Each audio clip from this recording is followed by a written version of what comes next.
کوئی ڈاکٹر ہے، کوئی انجینئر ہے، الغرض والمختصر جو بھی اعزاز یا جو بھی ڈگری ہے وہ انسان اپنی محنت، اپنی کاوش اور اپنی کوشش کے بلبوتے پر حاصل کرتا ہے۔ لیکن ایک ڈگری ایسی ہے کہ انسان لاکھ کوشش کے باوجود اسے تب تک حاصل نہیں کر سکتا کہ جب تک اللہ رب العزت بذات خود اس کا انتخاب نہ فرما لے۔ وَمَنْ أَحْسَنُ قَوْلًا مِّمَّنْ دَعَا إِلَى اللَّهِ، اس سے بڑھ کر اچھی بات کون سی ہے، اس سے بڑھ کر اچھا عمل کون سا ہے کہ آپ داعی الی اللہ بن جائیں، لوگوں کو اللہ رب العزت کی ذات گرامی کی طرف بلانے والے بن جائے، دعوت دینے والے بن جائے۔ اور اس کے بعد نبی کریم صلی اللہ علیہ وآلہ وسلم کا وہ فرمان ذیشان،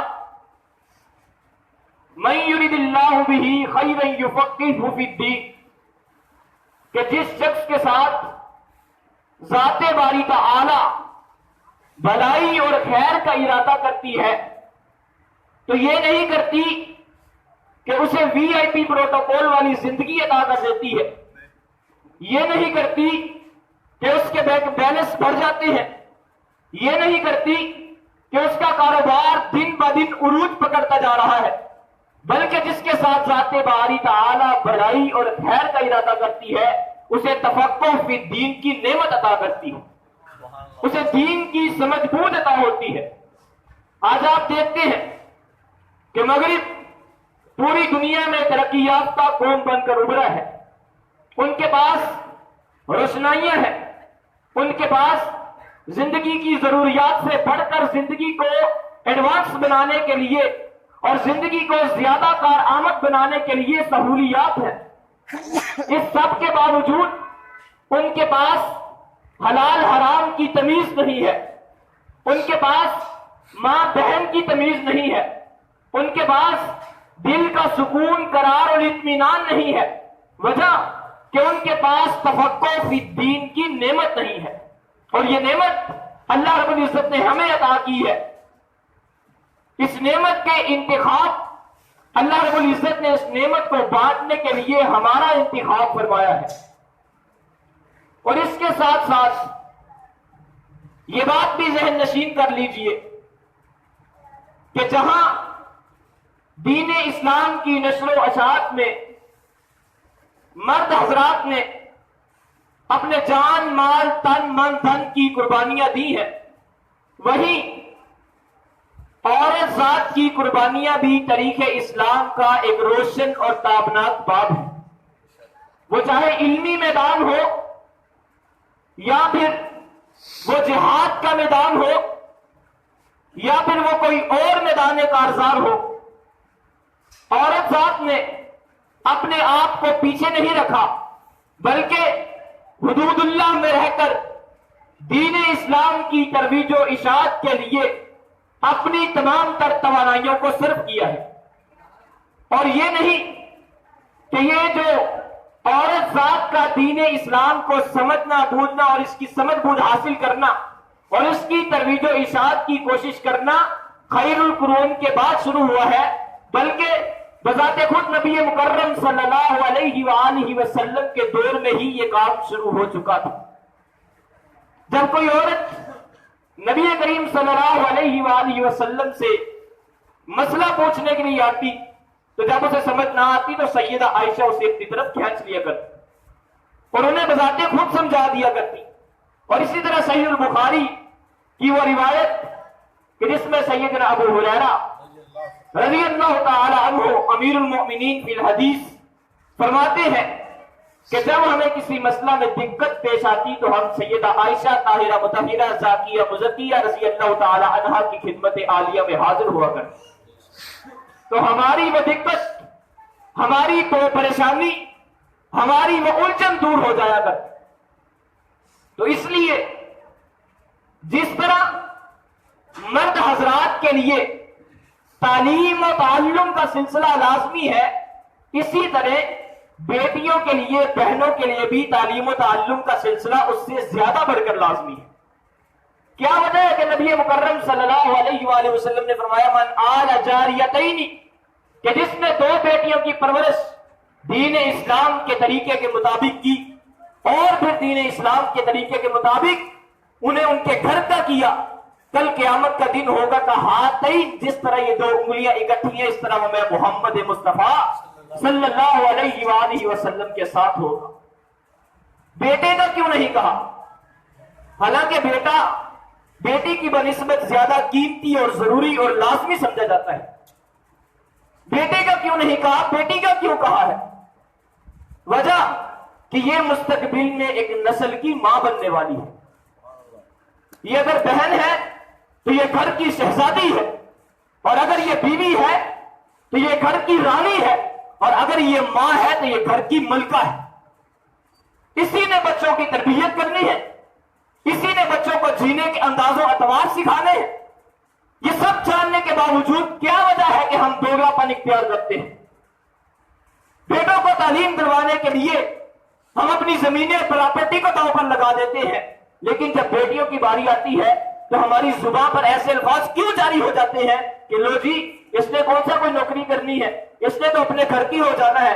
بھائی گھر کی ہو جانا ہے، گھر کو چلانے کے لیے بھی دین اسلام کو سیکھنا ضروری ہے۔ وہ گھر ہی گیا کہ جس کو چلانے کے لیے دین اسلام نہ سیکھا گیا، جس کو چلانے کے لیے اسلام کے بنیادی اصول و قواعد اور ضوابط کا علم نہ ہو۔ تو اس لیے جس طرح آپ حضرات اپنے بیٹوں کو مستقبل میں اچھا مستقبل دینے کے لیے تگودو کرتے ہیں اور ہر ممکن کوشش کرتے ہیں، اسی طرح آپ اپنی بیٹیوں کی تعلیم کا بھی اہتمام کیا کیجیے، کیونکہ بیٹیاں مستقبل میں ایک نسل کی ماں ہیں، اور جب بیٹیاں فاطمہ جیسی ہوگی تو تب بیٹے حسن و حسین جیسے ہوں گے، جو ایسے جرت مند اور بہادر ہوں گے کہ جب بھی یزیدیت ان کے مخالف آئے گی تو وہ یزیدیت کے سامنے استقامت کا پہاڑ بن کے کھڑے ہو جائے۔ اور اسی طرح دوسری بات یہ کہ 1,24,000 انبیاء کرام علیہم السلام اس دنیا میں مبعوث کیے گئے۔ یہ سلسلہ دنیا کے سب سے پہلے انسان سے شروع ہوا۔ دنیا کا سب سے پہلا انسان، دنیا کا سب سے پہلا نبی بھی تھا۔ اس کے بعد وقتاً فوقتاً حالات و واقعات کے پیش نظر مختلف اوقات میں مخصوص علاقوں میں انبیاء کرام علیہم السلام کو مبعوث کیا جاتا رہا، اور تمام کی قربانیاں، تمام کی محنتیں، کوششیں اور کاوشیں ناقابل تسخیر ہیں۔ لیکن کیا وجہ ہے کہ ختم نبوت کا صحرا آپ علیہ السلام کے سر پر سجایا گیا ہے؟ اس کی بے شمار وجوہات ہو سکتی ہیں، لیکن ایک وجہ جو اللہ رب العزت نے اپنی توفیق خاص اور فضل خاص کے ساتھ اس خاکسار اور ناچیز کے ذہن میں ڈالی ہے، وہ یہ ہے کہ جو تمام انبیاء کرام علیہم السلام آئے، ان کو اللہ رب العزت نے چاہنے والے اور ماننے والے اتنے کمال کی عطا نہیں کیے جتنے محمد رسول اللہ صلی اللہ علیہ وآلہ وسلم کو عطا کی۔ اور یہ کوئی فلسفہ نہیں ہے، بلکہ اس کی مثال قرآن کریم میں موجود ہے۔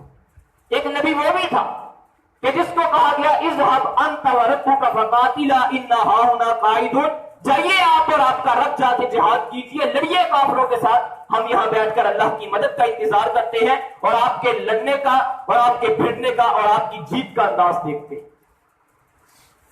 یہ وہ تھے، لیکن جو آپ علیہ السلام کو عطا کیے گئے وہ ایسے عطا کیے کہ جنہوں نے کہا اے محمد صلی اللہ علیہ وآلہ وسلم، ہم موسیٰ کے ساتھیوں کی طرح آپ کو یہ نہیں کہیں گے، بلکہ جہاں آپ ہمیں بٹھائیں گے ہم بیٹھ جائیں گے، جہاں آپ ہمیں کھڑا کریں گے ہم کھڑے ہو جائیں گے۔ یہی وجہ ہے کہ شاید کہنے پر مجبور ہوا کہ مصور کھینچ وہ نقشہ جس میں یہ صفائی ہو، ادھر فرمان محمد ہو، ادھر گردن جھکائی۔ اور ختم نبوت کا یہ سلسلہ آپ علیہ السلام کے سر پر اس لیے سجا کہ امر بالمعروف اور نہی عن المنکر جس کے لیے انبیاء کرام آیا کرتے تھے، وہ ذمہ داری اب امت محمدیہ صلی اللہ علیہ وسلم کے لوگ اپنے کندھے پر اٹھانے کے قابل ہیں۔ یہ آپ سے اتنے مخلص ہیں، آپ کے اتنے چاہنے والے ہیں، آپ کے اتنے ماننے والے ہیں کہ اگر آپ علیہ الصلوۃ والسلام کے مشن کو آگے پہنچانے کے لیے، آپ کے مشن کی تکمیل کے لیے دنیا کی کوئی طاقت انہیں روکنا چاہے گی تو اس طاقت کو اپنے قدموں تلے رونق کے آپ علیہ الصلوۃ والسلام کے مشن کو پائے تکمیل تک پہنچائیں گے۔ اور آپ کے بعد امر بالمعروف اور نہی عن المنکر، وہ خوبی جس کے بارے میں فرمایا کنتم خیر امہ، اس کی وجہ سے تم خیر امت ہو، وہ ذمہ داری آپ علیہ الصلوۃ والسلام کے ہر امتی پر عائد ہوتی ہے۔ بلغوا انی ولو آیہ کا حکم تمام کے لیے ہے، مت کوئی سمجھے کہ یہ ملا حضرات کے لیے ہی ہے۔ اگر آپ خطبہ جمعہ میں کوئی روایت سنتے ہیں، درس میں کوئی روایت سنتے ہیں، آپ کے علم میں آ جاتی ہے، آپ کے ذہن کی تہوں میں بیٹھ جاتی ہے، تو آپ کا فرض بنتا ہے اسے آگے پہنچائیے، اسے اپنے حلقہ احباب میں عام کیجیے۔ اور اسی ذمہ داری کو پہچانتے ہوئے ہم نے اپنی قوت، طاقت اور استطاعت کے مطابق اللہ رب العزت سے مدد مانگتے ہوئے فہم دین کورس کا انعقاد کیا، جو 1 ماہ پر مشتمل تھا، اور جس میں بحمد اللہ و شکر للہ تبارک و تعالی تقریباً 20 طالبات نے شرکت کی، اور 17 طالبات نے اس کے امتحان کو باقاعدہ کامیابی کے ساتھ پاس کیا۔ اور انہیں آج اسناد تقسیم کرنے کے لیے ہم نے اس پروگرام کا انعقاد کیا، اور ہمارے انتہائی سینئر ساتھی جو اس وقت ملک پاکستان کی تقریباً نامور شخصیت بھی ہیں، اور آپ اپنے دعوتی سفروں میں مالدیپ کا دورہ بھی کر چکے ہیں، اور اسی طرح پچھلے دنوں کراچی کے دورے سے واپس آئے ہیں، اور آپ وہ شخص ہیں کہ جنہوں نے جب ہم جامعہ سلفیہ میں ابتدائی ایام میں تھے تو ہمارے سر پر دست شفقت رکھا، اور ہمیں اپنے تجربات کی روشنی میں پروان چڑھایا، اور ہمیں یہ اعزاز حاصل ہے کہ ہم ان کے روم میٹ بھی رہے ہیں۔ تو ہم نے انہیں دعوت دی، اور وہ اپنی مصروفیات میں سے وقت نکال کر ہمارے اس پروگرام میں تشریف لائے، جس کے لیے ہم اپنی اور چیچا وطنی کے تمام لوگوں کی طرف سے انہیں خوش آمدید کہتے ہیں اور ان کا شکریہ ادا کرتے ہیں۔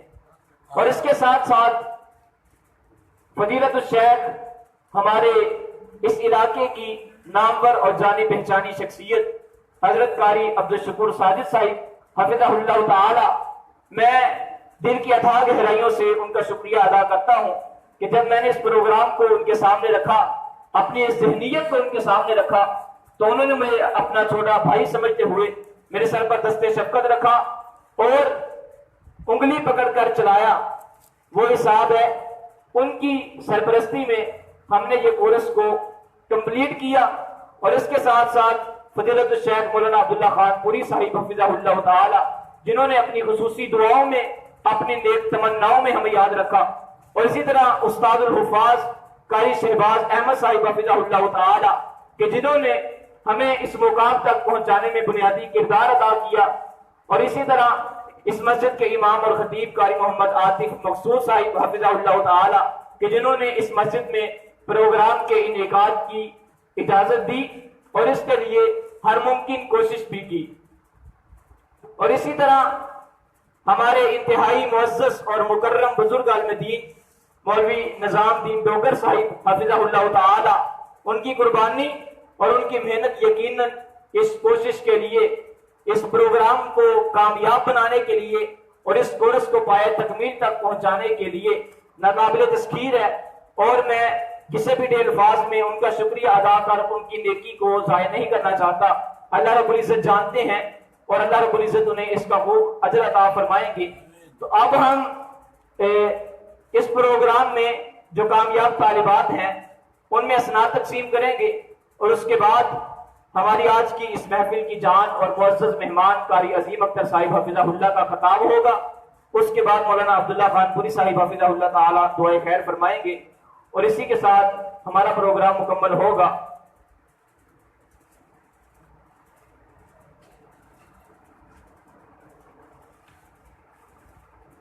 اسناد تقسیم کرنے سے قبل میں ہمارے اس سارے پروسیجر اور کورس اور پروگرام کے سرپرست جناب قاری عبدالشکور ساجد صاحب حفظہ اللہ تعالیٰ کی خدمت عالیہ میں انتہائی مؤدبانہ التماس کروں گا کہ آپ اس موقع پر اظہار خیال فرمائیں اور آنے والے تمام ساتھیوں کو مستفید فرمائیں۔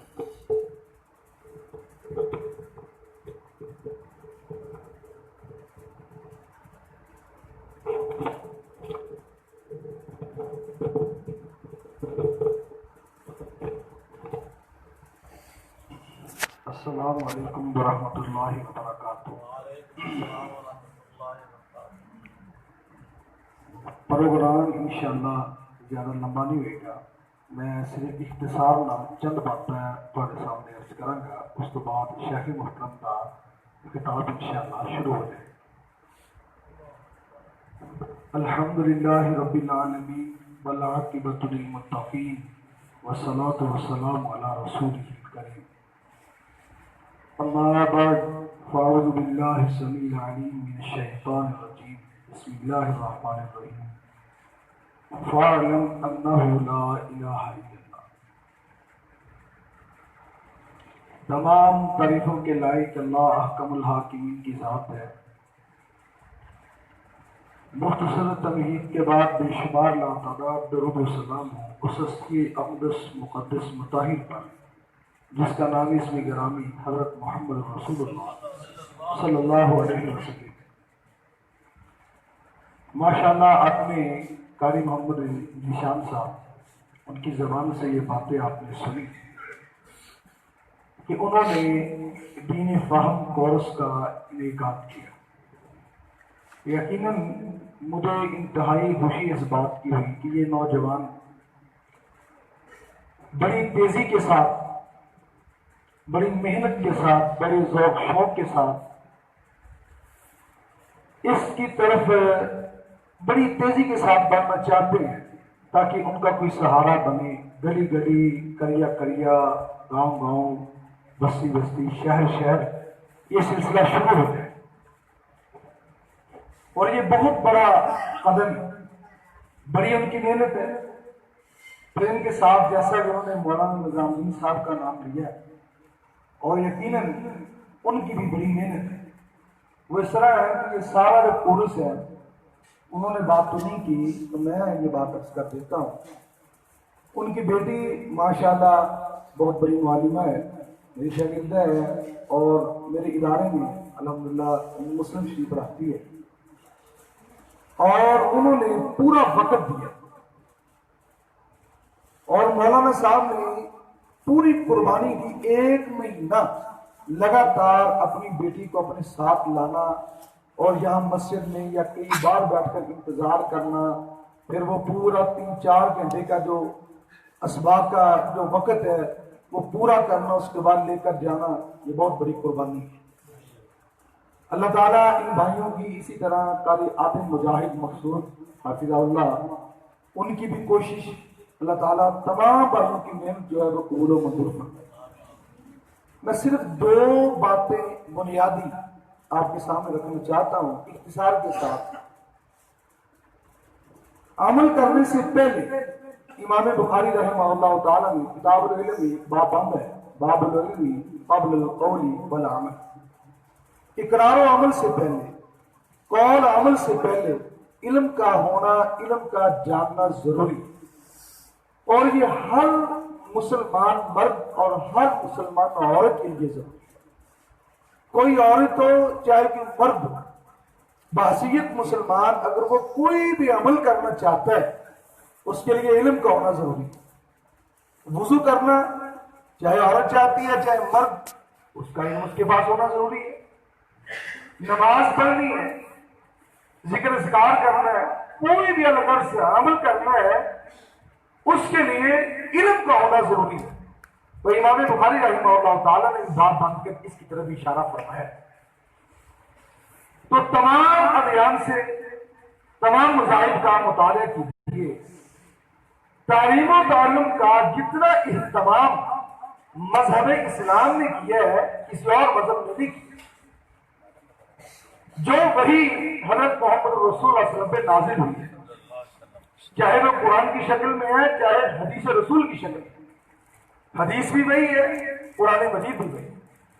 اگر کوئی شخص چاہتا ہے وہ صرف قرآن پر عمل کرتا ہے، حدیث پر عمل نہیں کرتا، تو وہ بھی شخص گمراہ ہوگا۔ اگر کوئی شخص صرف حدیث کو مانتا، قرآن پر عمل نہیں کرتا، قرآن پر نہیں مانتا، وہ گمراہ ہے۔ دونوں لازم موجود، دونوں وحی الہی ہے۔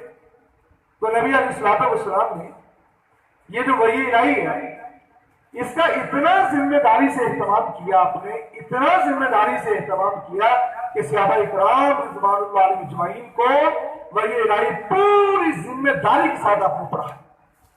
اور پھر وہ عظیم صحابہ جو 70 کے قریب، جن کو صحابہ اصحاب صفا کے نام سے یاد کیا جاتا ہے، ان کی ہسٹری دیکھیے۔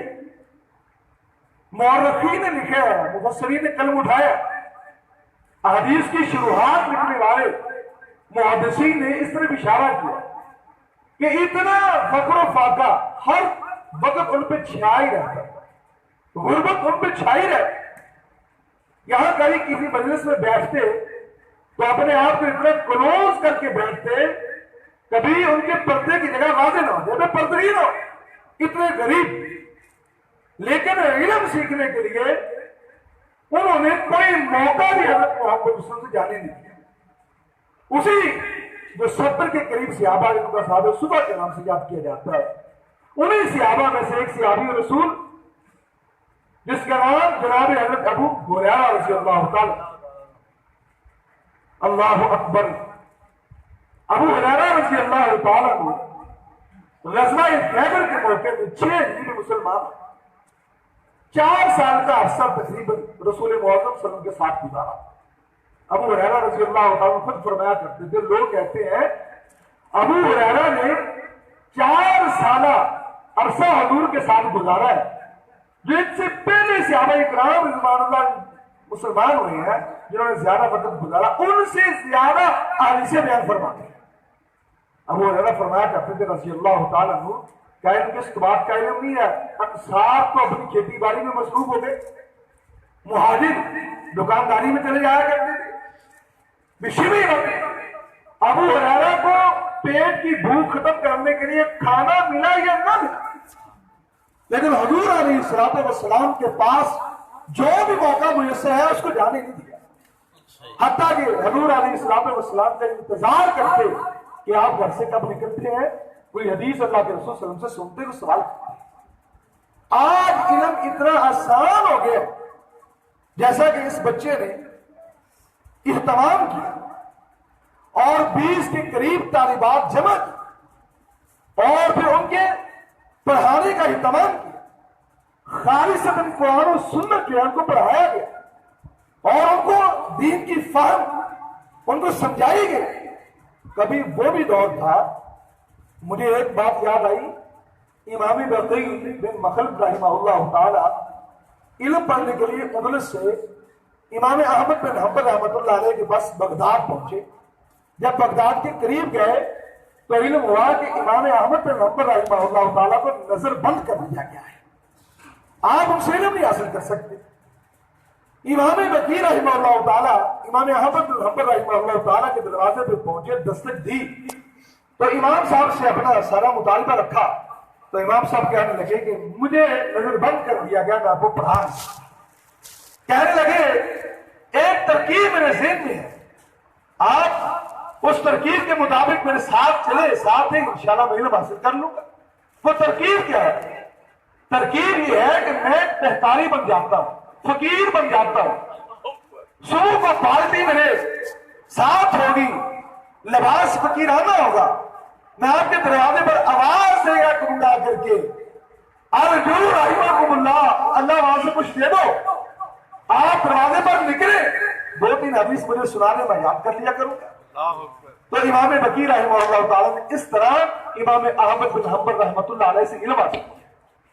آج ہم خوش نصیب ہیں، خدا کی قسم، کبھی ایک حدیث کے لیے لوگوں کا سفر دیکھا جائے، محدثین کا 3-3 ہزار میل کا سفر تاریخ اسلام میں موجود ہے ایک حدیث سمجھنے کی۔ تو برکات کامیابی اس میں ہے کہ آپ بھی علم حاصل کریں، اپنے بچوں کو بھی علم پڑھائیں، اپنی بیٹیوں کو بھی خاص کر علم پڑھائیں، یہ کامیابی ہے۔ ہم سمجھتے ہیں کامیابی اس میں ہے کہ درم و دینار ہو، مال ہو، پیسے آ جائے، تاجر تجارت جو کر رہے ہیں اس کی چمک جائے، دکانداری چمک جائے، ہم اس کو کامیابی سمجھتے ہیں۔ خدا کی قسم صحابہ آخری باتیں ہیں، صحابہ اکرام رضوان اللہ علیہ اجمعین اس بات کو سمجھ چکے تھے کہ یہ کامیابی نہیں ہے۔ کامیابی قرآن و سنت کے مطابق زندگی کو گزارنا ہے، قرآن اور حدیث کا علم حاصل کرنا ہے، یہ کامیابی ہے۔ آئیے آخری حدیث سنیے، میں بات ختم کر دیتا ہوں تاکہ آپ کو سمجھانے کے لیے رسول اللہ صلی اللہ علیہ وآلہ وسلم کا ایک صحابی، آپ کا خادم حضرت ابو فراس ربیعہ بن کعب رضی اللہ تعالی عنہ، یہ آپ صلی اللہ علیہ وآلہ وسلم کا خادم تھا، آپ کو وضو کروایا کرتا تھا۔ اور یہ حدیث کئی متن کے ساتھ ہے جو میں آپ کے سامنے رکھنا چاہتا ہوں۔ یہ مسلم امام احمد میں ہے اور امام طبرانی اس کو اپنی طبرانی میں بیان فرمایا، اس کی سند جو وہ حسن ہے۔ حضرت حضور کا یہ صحابی عشاء کے بعد سارا دن بھی آپ کو وضو کرواتا، خدمت کرتا، جب عشاء کی نماز ہوتی تو آپ صلی اللہ علیہ وآلہ وسلم گھر چلے جاتے تو یہ صحابی آپ کے دروازے پر آ جاتا ہے۔ صحابی خود بیان فرماتے ہیں کہ میں آپ صلی اللہ علیہ وسلم کی جو تسبیح ذکر سبحان اللہ و بحمدہ میں آپ کا سنتا رہتا، حتیٰ کہ آپ باہر نہ نکلتے، بعض اوقات میں وہیں سو جاتا، بعض دن میں واپس آ جاتا۔ دل میں خیال یہ ہوتا کہ آپ کو شاید کوئی کام پڑ جائے، میں آپ کی خدمت کر سکوں۔ اتفاق سے ایک دن حضرت محمد صلی اللہ علیہ وسلم باہر نکلے، مجھے دیکھا، ویر ربی تو یہاں کیا کر رہا ہے؟ اللہ کے رسول میں تو بڑے دنوں سے آ رہا ہوں، دل میں خیال ہے کہ آپ کو کام نہ پڑ جائے، آپ کے مقام آ سکوں، آپ کی خدمت کر سکوں۔ آپ نے ماحول دیکھا، آپ نے کہا اے میرے صحابی سر تو سوال کر، جو کرے گا تمہیں ملے گا، سوال کر۔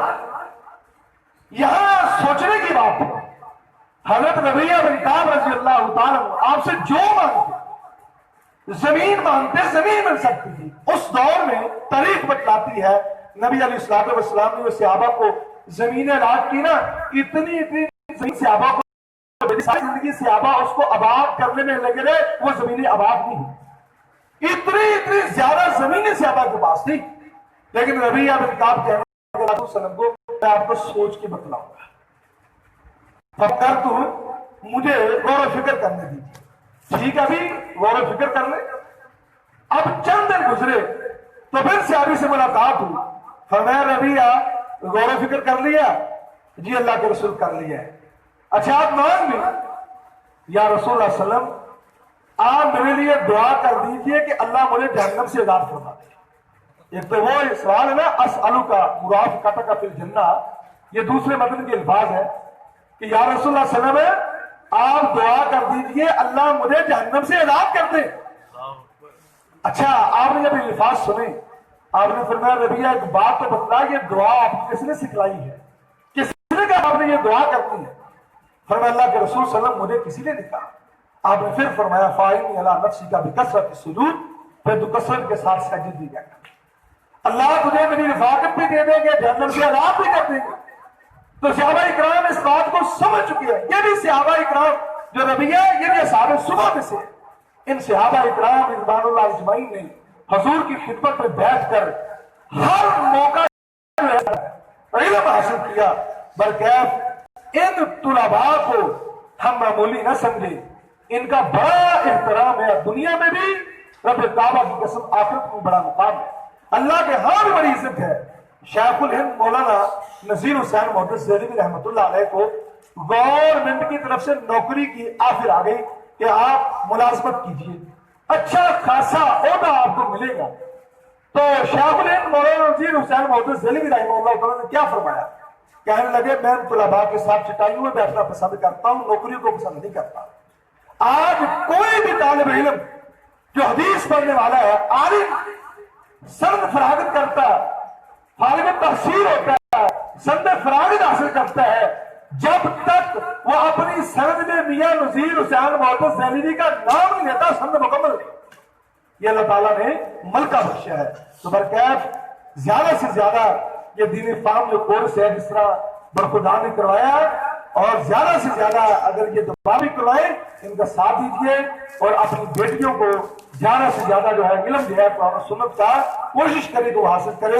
جیسا کہ میں نے آپ کو بتلایا چاہے عمل کرنے والا مرد ہے عورت ہے اس کے لیے علم کا ضروری ہے. اختصار کے ساتھ چند باتیں رکھی ہے. اللہ عمل کی توفیق دے. سبحان ربک رب العزت عما یصفون والسلام.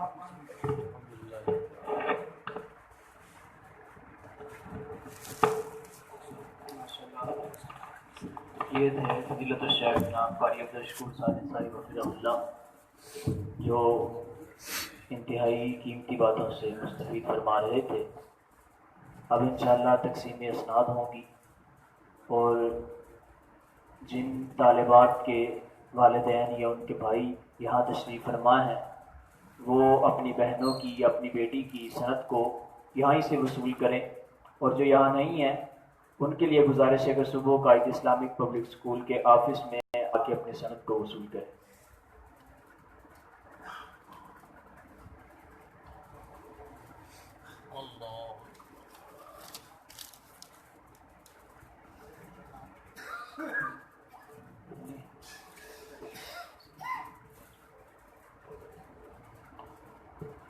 سب سے پہلے ہے بنت محمد عبید اللہ. بنت محمد عبید اللہ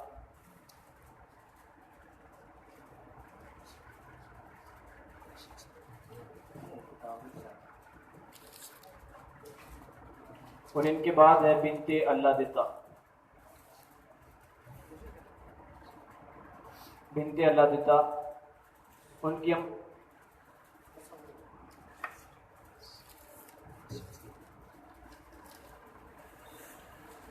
بنت عبد الرحمن بنت عبداللہ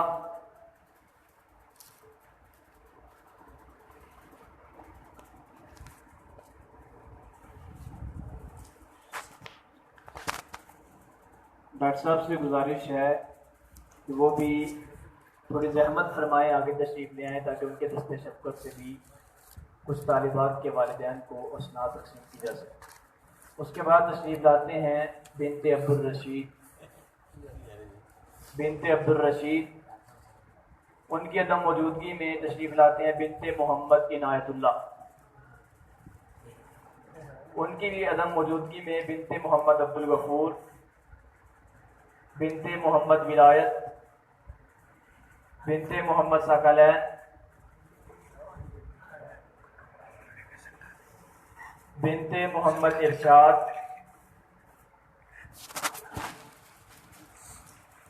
اس کے بعد بنت محمد عبد الرحمن، ان کے بعد بنت بشیر احمد، بنت محمد عنایت، بنت محمد رفیق، بنت محمد افضل، بنت محمد صدیق. جن طالبات نے اب اسناد وصول نہیں کی ان کی خدمت میں گزارش ہے کہ صبح قائد اسلامک پبلک آفس کے آفس میں سے اپنی سند کو وصول کر سکتے ہیں. اب میں بلا تاخیر و تمہید دعوت خطاب دیتا ہوں عظیم مذہبی اسکالر مقرر انقلاب جناب قاری عظیم اختر صاحب حفظہ اللہ، پرنسپل الایمان ایجوکیشنل سسٹم.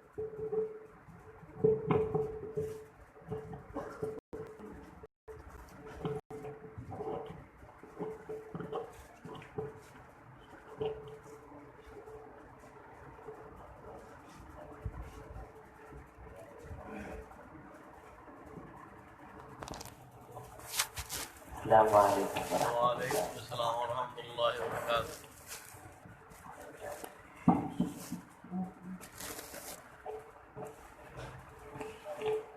السلام علیکم ورحمۃ اللہ. السلام ورحمۃ اللہ وبرکاتہ. الحمد للہ رب العالمین والعاقبۃ للمتقین والصلاۃ والسلام علی اشرف الرسل وخاتم النبیین. رب یسر ولا تعسر وتمم بالخیر. قال اللہ تعالی يرفع الله الذين آمنوا منكم والذين أوتوا العلم درجات. وقال النبي صلى الله عليه وسلم ان اللہ یبغض کل عالم بالدنیا وجاہل بالآخرہ. نہ وہ طغیان مشتاقی تو میں رہتا نہیں باقی، کہ میری زندگی کیا ہے یہی طغیان مشتاقی. دلوں میں ولولے آفاق گیری کے نہیں اٹھتے، نگاہوں میں اگر پیدا نہ ہوں انداز آفاقی. ہم قسم کی تعریف اللہ کے لیے اور بہت بہت اسلام سید الاول آخری امام کل کائنات تاجدار ختم نبوت جناب محمد رسول اللہ صلی اللہ علیہ وسلم کی ذات اعلیٰ و اعلیٰ کریں. فضیلت مآب علماء اکرام، حضرت محترم برادران ذیشان اشرف صاحب، جناب حافظ الشکور ساجد صاحب حفظہ اللہ تعالی متعان اللہ بطول حیاتی، بڑی علمی فکری گہرائی اور گہرائی والی باتیں بڑے سوز دل اور درد جگر کے ساتھ سامنے رکھ کے اس طرف توجہ دلا رہے تھے کہ دین کا علم، اس کی اہمیت اور اس کی وضاحت اور اس کی ضرورت وہ اتنی اہم ہے.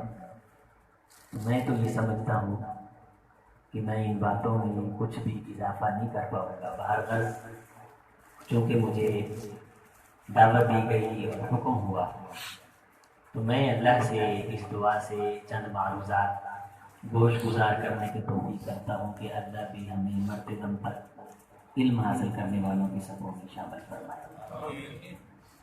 حضرات، بڑی محبت والی مجلس ہے، بڑی روحانی بزم ہے. توجہ فرمائیں، ان حماقیت کا اظہار کریں، باتوں کو دل میں اتاریں، قلب و جگر اور رگ و پین میں انہیں جگہ دیں، انہیں ساتھ لے جائیں، انہیں بیان کریں اور ان کی اہمیت میں اتر جائیں، گر جائیں. حدیث رسول صلی اللہ علیہ وسلم ہے، العلماء ورثۃ الانبیاء. علماء وہ انبیاء کے وارث ہوتے ہیں. لوگوں میں محمد صلی اللہ علیہ وسلم دنیا سے جا رہا ہوں تو میں تمہیں اس بات کی وضاحت کر دینا چاہتا ہوں اور تمہارے سامنے اس بات کو کھول کے بغیر کسی رعایت کے واضح کر دینا چاہتا ہوں کہ مجھ محمد صلی اللہ علیہ وسلم کا اگر کوئی دنیا میں وارث ہے تو وہ شخص ہے جس کے پاس مجھ محمد کا دیا ہوا علم موجود ہے صلی اللہ علیہ وسلم. حضرات، آپ کے وارث آپ کے بیٹے اور آپ جن کے وارث وہ آپ کے باپ. ہم اپنے ابوں کے وارث اور ہماری اولادیں ہماری وارث. آپ کے چچا کے بیٹے آپ کے باپ کے وارث نہیں، آپ کے کزن آپ کی وراثت میں حقدار نہیں، آپ کے بیٹوں کے کزن آپ کے بیٹوں کی وراثت میں حقدار نہیں.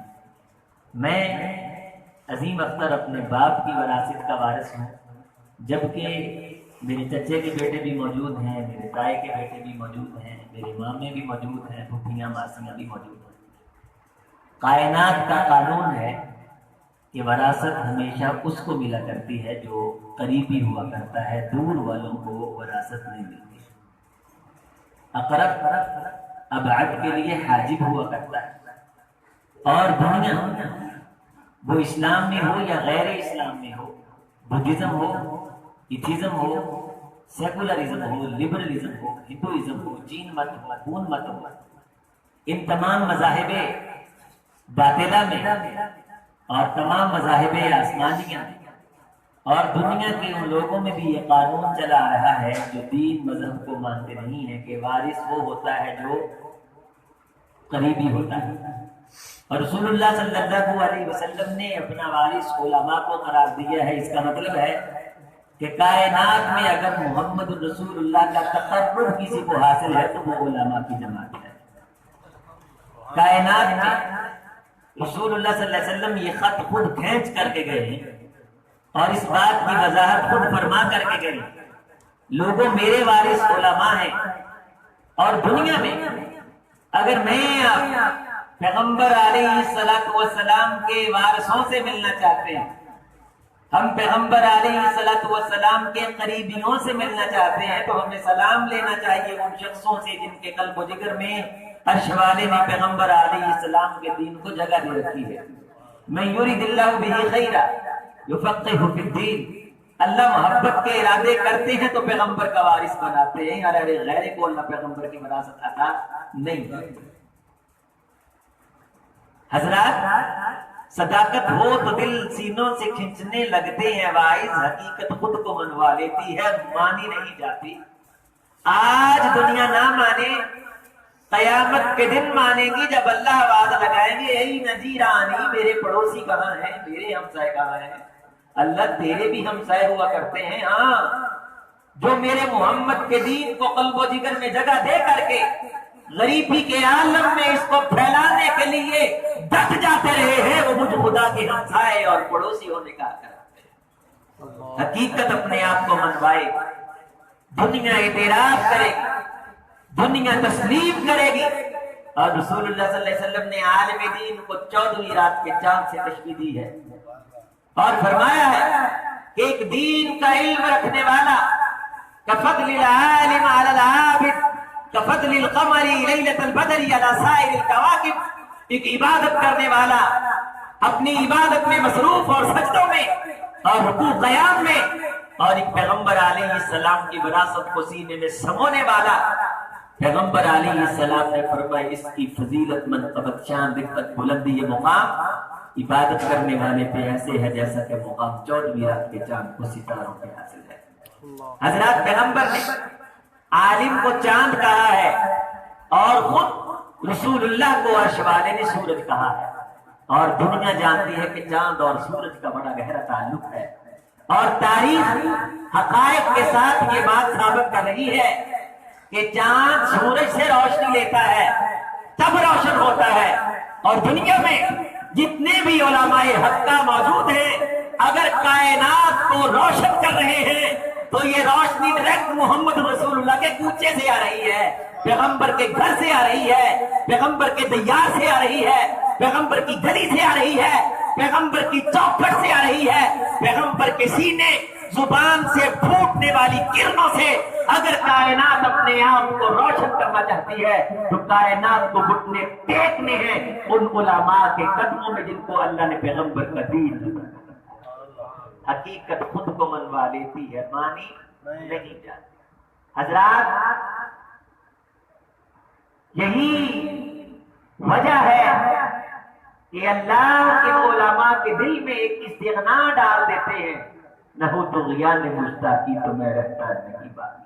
ان کے دل میں تلاطم خیز موجیں ابھرتی ہیں تو پیغمبر کے دین کی اشاعت کے لیے، اس کی ترویج کے لیے کہاں چیچا وطنی کا کونا کھدرا، اور کس کونے کھدرے کی ایک گئی گزری ٹاؤن میں عرش والے کا یہ گھر۔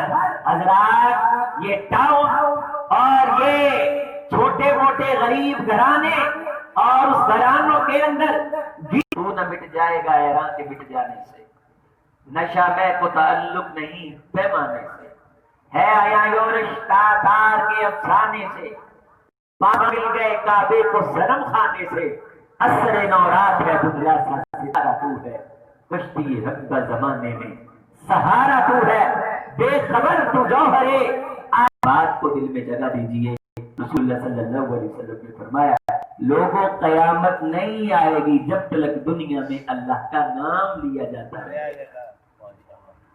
اس کا مطلب کیا ہوا کہ جب اللہ کا نام نہ لیا جائے گا تو کیا آئے گا؟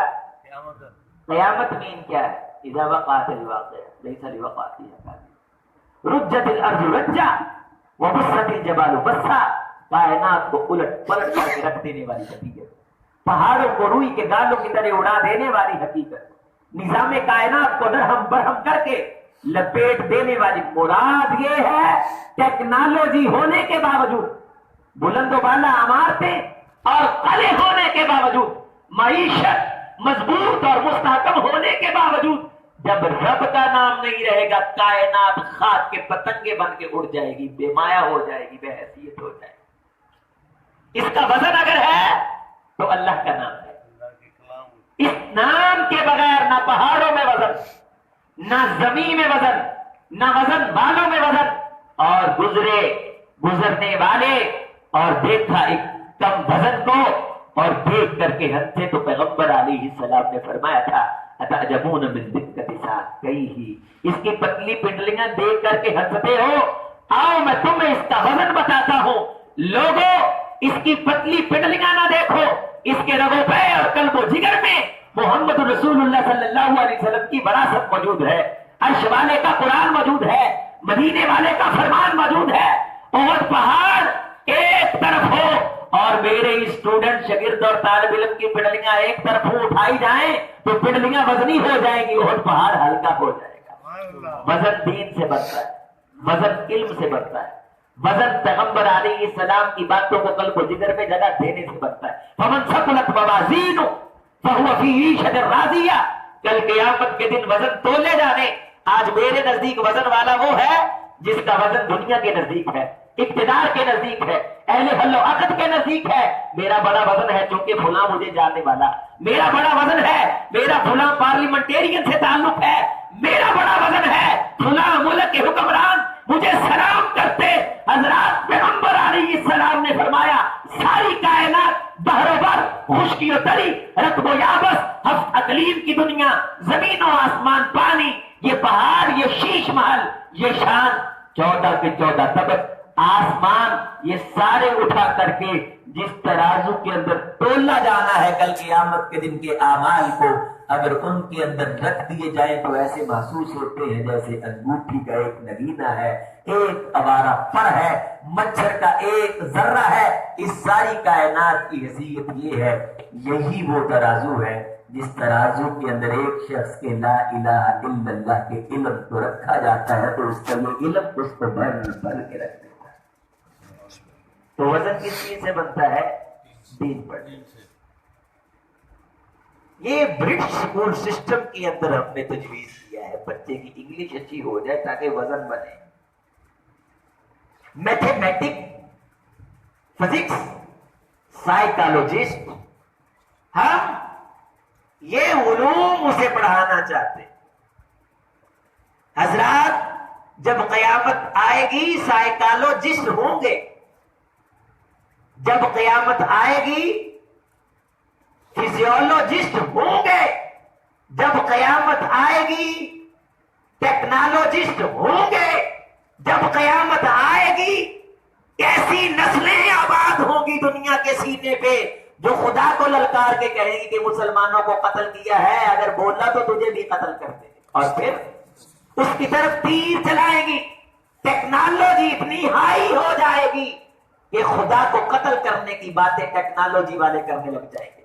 ٹیکنالوجی عروج پہ پہنچے گی، استقراء کے میدان کو طے کرے گی۔ اس ٹیکنالوجی اور اس سائیکالوجی اور اس دنیا کے ارتقاء کے بعد کائنات کا اللہ نقشہ مٹا کر کے رکھ دیں گے، سب کچھ ہوگا، عرش والے کا نام نہیں ہوگا، مدینے والے کا فرمان نہیں ہوگا، اللہ کائنات کے وجود کو لپیٹ دے۔ اس کا مطلب ہے اگر کائنات کا وجود اگر باقی ہے تو اس وجہ سے کہ کہیں کچھ دین سیکھنے اور سکھانے والے موجود ہیں۔ اگر ان کی وجہ سے دنیا پوری بچ سکتی ہے تو میرا 5 مرلے کا پلاٹ کیوں نہیں بچ سکتا؟ اگر ان دین سیکھنے والوں کی وجہ سے ساری کائنات بچ سکتی ہے تو میری دکان کیسے نہیں بچ سکتی؟ اگر ان بچوں کی وجہ سے، ان پیغمبر کے دین کو قلب و جگر میں جگہ دینے والوں کی وجہ سے امریکہ چین بچ سکتا ہے تباہی سے، روس کوریا بچ سکتا ہے بربادی سے۔ حضرات پیغمبر علیہ السلام کا فرمان ہے کفر کا وجود اللہ کو اس وقت تک قابل قبول ہے جب تک کوئی دین والا موجود ہے، جب یہ دین والا موجود نہ ہوگا کفر آب و تاب کے ساتھ آ جائے، اللہ چھوٹے چھوٹے کیڑوں کے ذریعے سے انہیں مٹا کے رکھ دیں گے، خاکستر بنا کے رکھ دیں گے۔ بے خبر تو جوہر آئینہ ایام ہے، تو زمانے میں خدا کا آخری پیغام، قوت عشق سے ہر پست کو بالا کر دے، دہر میں اس میں محمد سے اجالا صلی اللہ علیہ وسلم۔ کیا آتا ہے؟ اپنے اپنے شعبے کے اندر ہم آئے، کسی بندے کے پاس سانپ کی بات چھیڑ لیں، کروڑوں سانپوں کی باتیں سنا دے گا۔ کسی بندے کے پاس ایکسیڈنٹ کی بات سے چھیڑ لیں، سینکڑوں ایکسیڈنٹ کی باتیں سنائے گا۔ کسی بندے کے پاس پاؤں کو موچ پڑ جانے کی بات چھیڑ دیں، ہاں یہ موچ پہ جاتی ہے، اتنا ہوتی ہے، پورا یونانی تقسیم تو لے کر کے شجرہ کا سب سارے سامنے رکھتے ہیں۔ کسی بندے کے سامنے بینگن کا تذکرہ کرتے ہیں، اتنا مواد ہے ساڈے پنجابیاں کو بتاؤں دے بارے۔ کسی کے پاس کدو کا تذکرہ کر کے دیکھو، کسی کے پاس آلو کا تذکرہ کر کے دیکھو، برائلر چھیڑ کے دیکھو، کسی بندے کے پاس چھینک، کسی کے پاس ڈکار، اور کسی کے پاس یہ بات چھیڑ کر کے دیکھ لیں کہ میں فلاں زمانے میں 2 چمچ دیسی گھی کے پی لیا کرتا تھا۔ آپ کے سامنے ایسی دیسی گھی پینے کی داستانیں رکھی جائیں گی، رات ختم ہو سکتی ہے، وہ داستانیں ختم ہو سکتی ہے۔ ہر چیز کے بارے ساڈے کو کھلا مواد ہے، کتاباں لکھن والے کتاباں لکھن لگ پین۔ میں یہ سمجھدا ہاں کہ کمپیوٹر ختم ہو سکتے ہیں، قلم تو بہت چھوٹی چیز ہے، لیکن کسی بابے کو دیسی گھیو کی کہانی سننی ہوئے وہ کہانی کدے ختم ہوئے گی؟ کہانی کسی بچے کے بارے گل چھیڑو، پھر منڈیاں آن گیا، پھر بچے آن گے، پھر بچیاں دیا ریساں آن گیا۔ میری جو ہوتی سی وہ سنگ ہوتے سی، میں سنگاں نو تیل لاؤں سی۔ حضرات آپ دیکھیں گے کہ مواد کے ڈھیر لگ جائیں گے، اور کسی آرٹسٹ کے بارے، اس کے سبجیکٹ کے بارے پوچھیں، مواد کے ڈھیر لگ جائیں گے۔ کسی دکاندار کے بارے، اس کی دکانداری کے بارے پوچھیں، مواد کے ڈھیر لگ جائیں گے۔ کسی نے گھڑی پہنی ہو، گھڑی کے بارے پوچھیں، مواد کے ڈھیر لگ جائیں گے۔ جو ہی پیغمبر کے دین کی بات آئے گی، یہ گلا ہمارے کرنے کی نہیں ہے، یہ باتیں ہمارے کہنے کی نہیں ہے۔ ملا کون نے خدرے کی مسجد کے اندر ایک مولانا صاحب موجود ہے، یہ بات تو وہ بتائیں گے آپ کو۔ ان اللہ یبغض کل عالم بالدنیا، اللہ کا اعلان جنگ ہے، اللہ نفرت رکھتے ہیں، اللہ اس بندے سے دشمنی رکھتے ہیں جو بندہ دنیا کے علوم سیکھتا ہے وجاہد بالآخرہ، لیکن محمد رسول اللہ کے علوم سے وہ غافل ہے۔ سائیکالوجسٹ بنانا ہے اولاد کو، لیکن اللہ بغض رکھتے ہیں، اللہ دشمنی رکھتے ہیں۔ کس سے؟ جو دنیا کے علوم سے شناسا ہے لیکن اخروی علوم اور معارف سے نابلد ہے، ناواقف ہے، اس سے اللہ کیا رکھتے ہیں؟ دشمنی۔ حضرات صحیح حدیث ہے، جس سے اللہ کی دشمنی ہو، ساری کائنات اس سے دوستی کرے، وہ ہارتا ہے، جیتتا نہیں ہے۔ میرے پیغمبر اکیلے تھے سرزمین مکہ میں، اور عرش والے نے کہا تھا وَاذْكُرِ اسْمَ رَبِّكَ، اپنے رب کا نام لے، وَتَبَتَّلْ إِلَيْهِ تَبْتِيلًا، ہر کسی کو چھوڑ کے یکسوئی اسی کے لیے۔ رب المشرق والمغرب، تیرے رب کی مشرق، مغرب تیرے رب کی، لا الہ الا ہو، اس کا کوئی الہ نہیں، فاتخذہ وکیلا، وکیل اس کو بناؤ، کارساز اس کو بناؤ، واصبر علی ما یقولون واہجرہم حجرا جمیلا۔ یہ لوگ اعتراض کریں گے، اکیلا ہو کر کے جیتنے کی باتیں کرتا ہے، اکیلا ہو کر کے کھا جانے کی باتیں کرتا ہے، گھر کھانے کے لیے نہیں ہے، دنیا پہ اسلام کے جھنڈے اور جھنڈے لہرانے کی باتیں کرتا ہے۔ بس پیغمبر تو نے ایک کام کرنا ہے، لا الہ الا ہو فاتخذہ وکیلا، مجھ خدا سے یاری مضبوط رکھنی ہے، کائنات کو تیرے قدموں کی دھول چاٹنے پہ مجبور نہ کر تو مجھے خدا نہ کہ۔ اور کائنات نے میرے پیغمبر کے قدموں کی دھول چاٹی ہے، اور عرش والے نے دھول چٹوائی ہے۔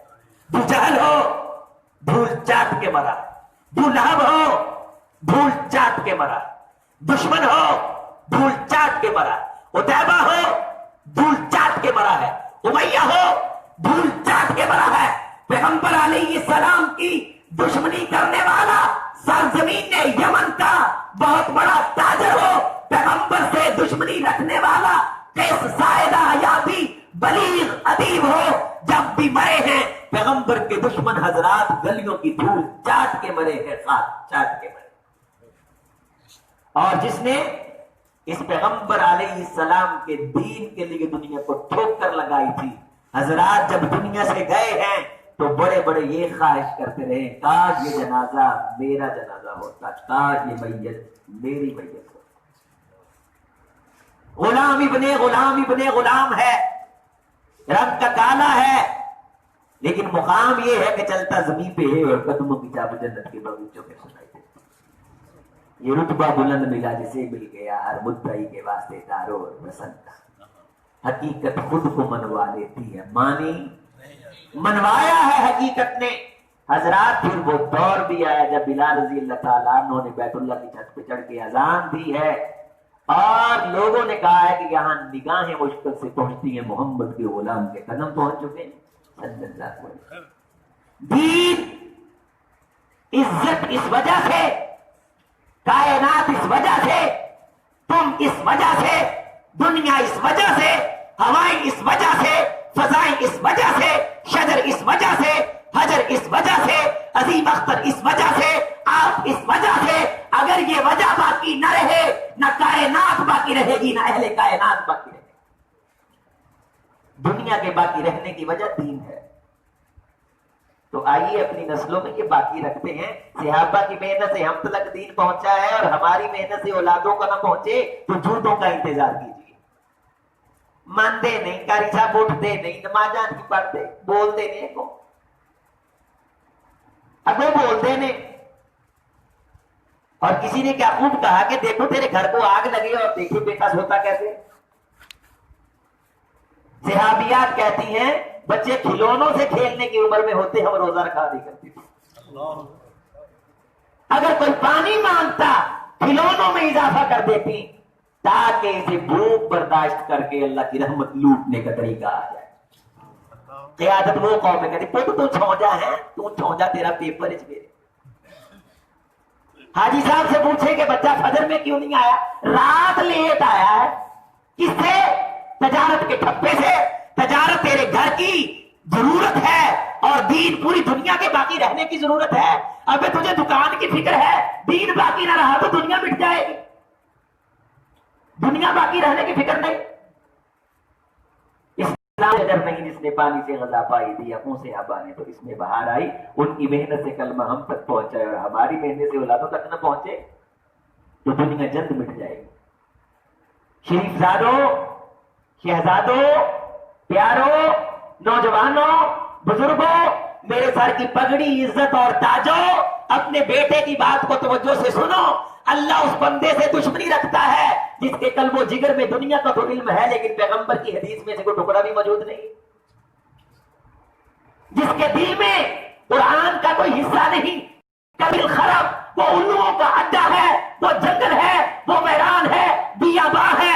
جس طرح ویران وادیوں میں الو بولتے ہیں اس بندے کے قلب و جگر میں بھی الو بولتے ہیں جس میں قرآن کا کوئی حصہ نہیں، محمد کے فرمان کا کوئی حصہ نہیں۔ جس گھر میں قرآن نہیں پڑھا جاتا وہ ویران قبرستان ہے، وہاں زندے نہیں رہتے، وہاں مردے رہتے ہیں۔ ہم مردوں کی بستیوں میں رہ کے زندگیوں کے خواب دیکھیں تو ابس بات ہے۔ سینے کے اندر الو بولے اور شفا یابی کے لیے در در بھیک مانگے، ہمیں شفا نہ ملے گی۔ شفا اللہ نے اپنے قرآن میں رکھی ہے، مدینے والے کے فرماتے ہیں۔ حضرات رسول اللہ صلی اللہ علیہ وسلم نے فرمایا ان اللہ قسم بینکم اخلاقکم کما قسم بینکم ارزاقکم۔ ایک حدیث سن لو، بات مکمل ہو گئی۔ اللہ نے دنیا تقسیم کی ہے، کسی کو تھوڑی دی کسی کو زیادہ دی۔ تقسیم کس نے کی؟ آدم علیہ السلام نے کہا اللہ کسی کو اتنی دے دی اور کسی کو تھوڑی سی دے دی، سب کو برابر کیوں نہیں کیا؟ فرمایا سب کو برابر کر دیتے تو میرا شکریہ کس نے ادا کرنا تھا؟ اس میں بھی حکمت ہے۔ تھوڑے والا صبر کر کے ثواب لے لے گا، زیادہ والا شکر کر کے ثواب لے لے گا۔ ہم تو تھوڑی بہت کے ذریعے سے بھی اپنی رحمت لوٹانا چاہتے ہیں۔ دنیا تقسیم کی اللہ نے اور دین بھی تقسیم کیا۔ ان اللہ یؤتی الدنیا لمن حب ومن لا یحب۔ جب اللہ نے دنیا تقسیم کی تو اپنوں کو تو دی ہی دی، جو بیگانے تھے ان کو بھی دے دی۔ جو اللہ کو گالیاں نکالتے تھے رسول فرماتے ہیں اللہ نے ان کو بھی دے دی۔ جو اللہ کو مانتے ہی نہیں تھے اللہ نے ان کو بھی دے دی، بلکہ ایک روایت میں آتا ہے کہ زیادہ دے دی۔ جو خدا کے بالمقابل پاور بن کے کھڑے ہو کے انا ربکم الاعلی کا اعلان کرتے تھے اللہ نے انہیں بھی عطا کر دی۔ دنیا جب تقسیم کی، ہندو آئے دے دی، سکھ آئے دے دی، بدھ آزمالے آئے دے دی، لبرل آئے دے دی، قارون آئے، وقت کے فرعون شداد آئے، اللہ نے دنیا بولنے کیا کیا؟ دے دی، سب کو دے دی۔ وَلَا يُؤْتِ الدِّينَ إِلَّا لِمَنْ أَحَبَّ، لیکن جب دین کی باری آئی صرف اس کو دیا جسے اللہ خود محبت کرتا تھا۔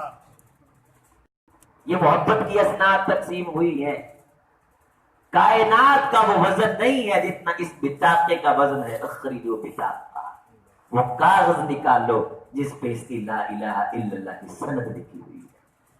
ما هذه البطاقہ، ما هذه السجلات، کہاں برائیوں کے پٹے ہوئے دفتر اور کہاں یہ چھوٹی سی علم کی سند، 99 دفتر اور ہر دفتر کا حد نگاہ تلک پھیلا ہوا۔ بندو سنو، یہ وہ علم کی سند وہ ہے جو اللہ نے موسیٰ علیہ السلام کو بھی دہرانے کے لیے کہا تھا، تو انہوں نے کہا تھا اللہ یہ سند تو سب کے پاس ہے، کوئی نئی سند عطا کر دیجئے، تو عرش والے نے کہا تھا یہ سند ایک طرف ہو، کائنات ایک طرف ہو، یہ سند وزنی نکلے گی، کائنات اس کے سامنے بے حیثیت ہو جائے۔ وہ سند والا آیا، برائیاں اس دین کی سند کی برکت سے عرش والے نے مٹا رکھ دی، ہوا میں اڑا کے رکھ دی۔ وَلَا يُؤْتِ الدِّينَ إِلَّا لِمَنْ أَحَبَّ، وَلَا يُؤْتِ الدِّينَ إِلَّا لِمَنْ أَحَبَّ، یہی جملہ یاد کر لیں، میں سمجھتا ہوں کہ میرے آنے کا مقصد پورا ہو گیا۔ وَلَا يُؤْتِ الدِّينَ إِلَّا لِمَنْ أَحَبَّ، پانی اللہ نے تقسیم کیا سب کو دے دیا، پھل اللہ نے تقسیم کیے سب کو دے دی، روٹی اللہ نے تقسیم کی سب کو دے دی، چکن مٹن بیف کباب ٹکے، دنیا کی ٹیکنالوجی ڈگریاں اللہ نے تقسیم کی سب کو عطا کر دی۔ لیکن جب دین اللہ کی چوائس ہے اور وہ بڑا ہے، اس کی چوائس بھی بہت بڑی ہے، بڑی اعلیٰ ہے، اسی لیے تو رسول اللہ صلی اللہ علیہ وسلم نے فرمایا ان من اجلال اللہ اکرام ذی الشیبہ، اور دوسرا حامل القرآن، لوگوں جو بندہ قرآن کو سینے میں سمونے والے کی عزت کرتا ہے گویا کہ وہ خود اللہ کی عزت کرتا ہے۔ اور مفہوم یہ ہے، جسارت کر رہا ہوں، جس کا اللہ کی عزت کرنے کو جی چاہے وہ علماء کی عزت کیا جائے، اور اکابرین کا فتویٰ ہے کہ علماء شاعر اللہ ہیں، جو ان کی توہین کرتا ہے وہ اللہ کے شاعر کی توہین کرتا ہے۔ یہ اللہ کی نشانی ہے، اللہ کا تعارف ہے، اس کے نام کی پہچان ہے۔ ابن کثیر رحمہ اللہ روایت لے کر کے آئے، کسی نے سند پہ اعتراض کیا، ہم جستجو کرتے کرتے اس کی سند کو حسن لی غیری تلک لے جانے میں کامیاب ہو گئے۔ حضرات امام صاحب نے لکھا اللہ اہل حق کو علماء کو اکٹھا کرے گا اور کائنات کو مخاطب کر کے کہے گا لوگوں ان کے ذریعے سے میرا نام تم تلک پہنچا ہے، میں نے ان کے صغیرہ بھی معاف کر دیے، میں نے ان کے کبیرہ بھی معاف کر دیے، لا ابالی، مجھ رب کو کوئی پرواہ نہیں ہے۔ آئیے اس سب میں شامل ہوتے، اپنی اولادوں کو وقف کر دی، دنیا جوتے سیدھے کرتی ہے، اسی مجھاں نو پٹھے پاؤن والا دی اولاد، اسی گویا چکن والے دی نسل، اسی چھپڑا تے مجھاں نمون والے دے بال، اسی کھوتیاں چارن والے دی آل اولاد۔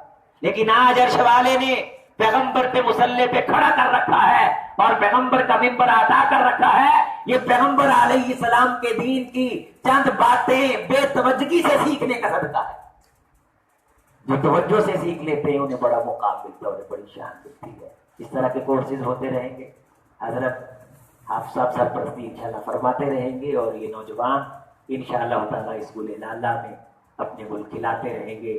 نئے گل نہیں آتے چمن میں گل کھلانے کو، یہی مٹی سنورتی ہے، یہی ذرے بکھرتے ہیں، یہیں سے ان کے لاپا ہوتا ہے۔ آئیے اپنی نسلوں کو وقف کر دیجئے، اپنی اولادوں کو وقف کر دیجئے۔ ہم بھی کسی کے بچے اور یہ بھی کسی کے بچے، لیکن رشتہ رسول اللہ سے جڑ جاتا ہے اس علم کو سینے سے لگانے سے۔ اسی لیے کہا ہے کہ پیغمبر کہتے رہا کریں قل رب زدنی علما، اللہ مجھ محمد کے علم میں اضافہ کرتے صلی اللہ علیہ وسلم۔ اللہم انی اسألک علما نافعا، اور میں تجھ سے اس علم کا سوال کرتا ہوں جو میرے لیے سود مند ہو، وأعوذ بک من علم لا ينفع، اور اس علم سے پناہ مانگتا ہوں جو میرے لیے سود مند نہ ہو۔ آئیے اللہ سے سود مند علم کے سوال کے ساتھ اپنی بات کو مکمل کرتے۔ اقول قولی ھذا استغفر اللہ لی ولکم ولسائر المسلمین۔